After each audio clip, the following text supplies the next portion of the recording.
ধস্তাধস্তি কিন্তু মেইন রাস্তা থেকে শুরু হয়, আর স্ট্যাবিংটা কিন্তু ধস্তাধস্তির এক পর্যায়ে যখন সে চিৎকার করছে তখন ওখান থেকে 20 থেকে 30 হাত সামনে গিয়ে সে স্ট্যাবটা করে।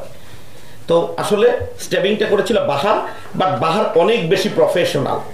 অপরাধীরা এতটাই বিচক্ষণ যে তারা তাদের সকল মোবাইল ফোন বন্ধ করে দেয় এবং তারা নতুন ফোন ইউজ করতে থাকে এবং তারা তাদের অবস্থান দ্রুত বদলাতে থাকে এবং তারা লক্ষ্মীপুর জেলা থেকে বের হয়ে গিয়ে বাংলাদেশের অন্যান্য জেলায় অবস্থান করতে থাকে। গতকাল সারাদিন আমরা অভিযান পরিচালনা করি এবং ব্রাহ্মণবাড়িয়া জেলার সরাইল থেকে প্রথম একজন আসামি তুষার, তাকে আমরা গ্রেপ্তার করি এবং তার সাথে তাকে জিজ্ঞাসাবাদের এক পর্যায়ে আমরা জানতে পারি আমাদের অন্য একজন সাসপেক্ট যার নাম বাহার সে টঙ্গী এলাকায় অবস্থান করছে।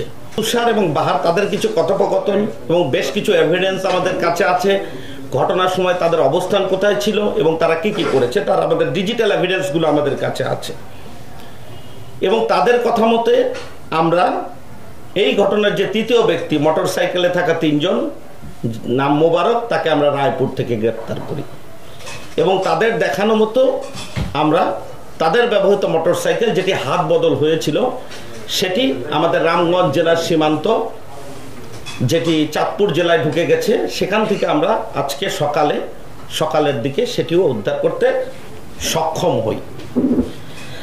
আপনারা জানবেন যে এর মধ্যে যিনি মোবারক ছিলেন তার কিন্তু ইতিমধ্যে 20টি মামলা রয়েছে এবং যার অধিকাংশ মামলা কিন্তু ডাকাতির মামলা। এছাড়া আরও কিছু মামলা রয়েছে।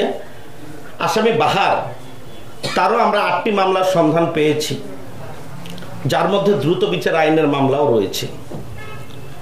এই 3 জনের মধ্যে শুধুমাত্র আমরা একজনকে পেয়েছি যার নাম তুষার।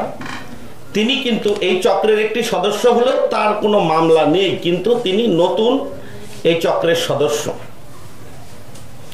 তারা জিজ্ঞাসাবাদে আমাদের কাছে এটুকু স্বীকার করেছে তারা ছিনতাইয়ের উদ্দেশ্যে কাজটি করেছিল এবং তারা তাদের জিজ্ঞাসাবাদে ছিনতাইয়ের সময় তারা চিৎকারের কারণে কিছু নিতে পারেনি, এইটুকুই তারা জিজ্ঞাসাবাদে জানিয়েছে। বিষয়গুলো আমরা পর্যালোচনা করছি। তারা আমাদেরকে যা কিছু জানিয়েছে প্রত্যেকটি বিষয় আমরা পারিপার্শ্বিক সাক্ষ্য প্রমাণের ভিত্তিতে বিশ্লেষণ করছি। আমাদের ধৃত 3 জন ব্যক্তিকে আমরা আদালতে প্রেরণ করেছি স্বীকারোক্তিমূলক জবানবন্দি গ্রহণের জন্য।